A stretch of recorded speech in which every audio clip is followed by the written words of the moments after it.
All right, chapter 6, A School of Fish. The minute I walked into the classroom, Ms. Morimoto said, "Naomi, your hair looks lovely like that." I smiled at her and walked to my seat. Ms. Morimoto was a Japanese version of Fabiola. She had the exact same curly hair, and instead of long aprons, she preferred flowing skirts and bright colors. Students at Buena Vista Elementary prayed to get assigned to Ms. Morimoto for 5th grade because every year in January she took the whole class out to a dinner at a fancy restaurant and to a play at the Old Globe Theater in San Diego. It was her claim to fame. Besides that, she was nice and didn't take any nonsense from the troublemakers. One of the boys in the back of the room yelled, "Ooh, Naomi!" All the boys laughed, but the girls didn't, and I could see they were inspecting me top to bottom. Sensing their stares, I sat down right away and busied myself with looking in my desk until the start bell rang. I was secretly smiling, but I sure wished I could control the warmth crawling up my neck and cheeks. Ms. Morimoto clapped her hands to get our attention. "People," she always called us people, "I'd like you to meet a new student who has just transferred to Buena Vista, Blanca Paloma. She comes to us from Atascadero, California. Please make her feel welcome. Blanca." Miss Morimoto looked toward the side of the classroom. A skinny girl with long black hair, even curlier than Fabiola's or Miss Morimoto's, stood up and quickly sat back down. Maybe it was my French braid, or maybe Blanca didn't know yet that I wasn't one of the makeup sleepover girls, but at morning recess she came right up to me and started chattering away. I didn't understand 2 words she said. "I don't speak Spanish," I finally told her. Like a light flicking from off to on, she changed to English. "You're not Mexican? Funny, you look Mexican. We just moved here, you know. My mom works for Value City." "Know what my name means in English? White dove. What's your name?" "Naomi Outlaw." "Wow, you talk so soft. Get closer so I can hear you better. Just Naomi Outlaw? No middle name?" I took a step closer and gave her the full version. "Naomi Soledad León Outlaw. But I just go by Naomi Outlaw." "León. That means lion. You're Naomi the lion." She wasn't making fun, just saying it matter of fact. "What's Soledad mean?" I asked. "Soledad is some big saint in Mexico. Men and women are named after her. I have an uncle Soledad who raises goats. They stink." I laughed. "Who did your hair like that? It looks amazing." "My mother," I said, the words sounding as strange as Spanish on my tongue. My mom never learned French braiding because she works all the time. I go to the Y for before and after school programs. It's just her and me because she's divorced from my dad. We lived in Walnut Creek, Riverside, Atascadero, and now Lemon Tree, all in 2 years. She's moving up in the company. So, is it just you and your mom too? "I live with my gram and my brother, but right now my mom is visiting." "Just visiting? How come she doesn't live with you?" She left us with my gram when we were little." "What about your dad?" asked Blanca.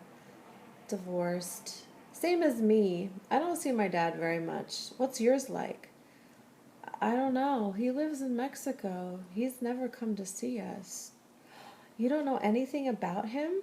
You should ask. That's what my mom always says. Ask lots of questions and you'll get lots of answers. You deserve to know about your own life, right?" "You don't know my gram. She doesn't like to dig up old bones." "That's funny, dig up old bones. Hey, I heard we're having conferences next week. Maybe our moms could meet. They could arrange for us to get together. What do you think?" "Maybe," I said. Should I tell Blanca I had only known Skyla for 2 days? Have you ever been to Mexico? Asked Blanca. In my whole life, I've never been. My dad promised he'd take me someday.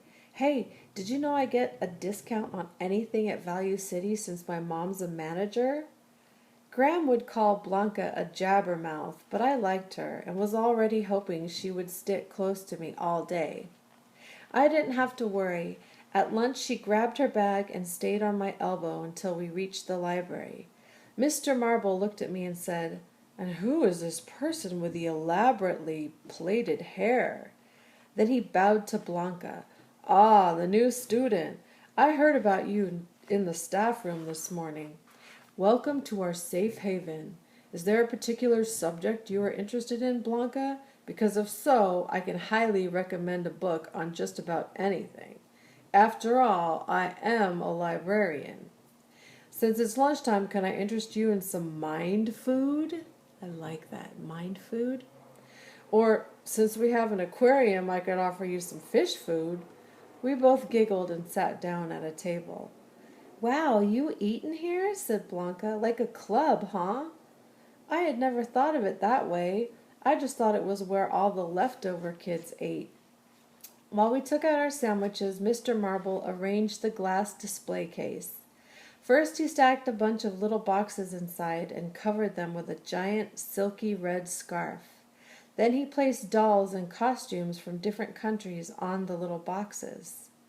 "These are Ms. Dominguez's private collection. Ms. Dominguez, in case you don't know, Blanca, is our principal. She collected these as a girl. Now, everyone close your eyes. I am going to add some ambiance." We closed our eyes. "Ta-da! What do you think?" he said. When we opened our eyes, he had turned on the light inside the display case. The light reflecting against the scarves made the dolls shine with a rosy glow. I nodded my approval. Mr. Marble changed the case every few weeks, and he always decorated it so perfect, so a student just couldn't resist stopping and looking inside. Sometimes, if Mr. Marble knew that a student or a teacher had a collection of some kind, like rocks or baseball cards, he would display them. My dream was to make it to the glass case at the library and to be known for something other than my current reputation as the weird kid's sister with the funny last name who wore clothes that matched her great-grandma's polyester wardrobe. Blanca was right about asking questions. In that one lunch period, she found out that Mimi Messmaker was going on a cruise over winter vacation, and that John Lee sometimes loaded the donut-making machine.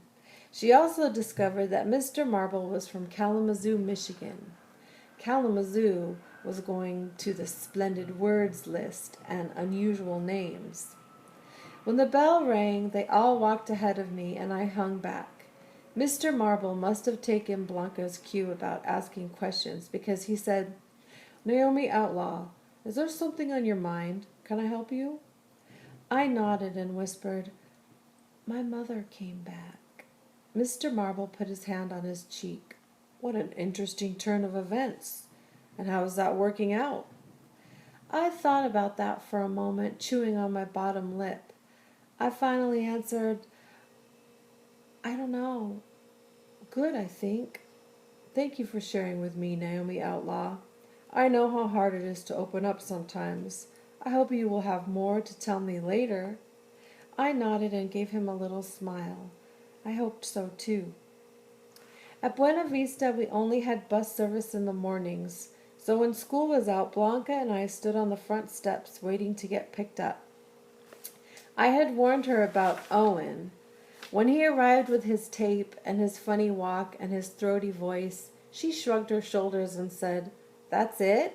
You should meet my cousin. He's in junior high and he's lots weirder than Owen." Graham pulled up to the curb in her green Toyota. "I'll meet you right here Monday morning, okay, Naomi the Lion?" said Blanca, pointing to the steps.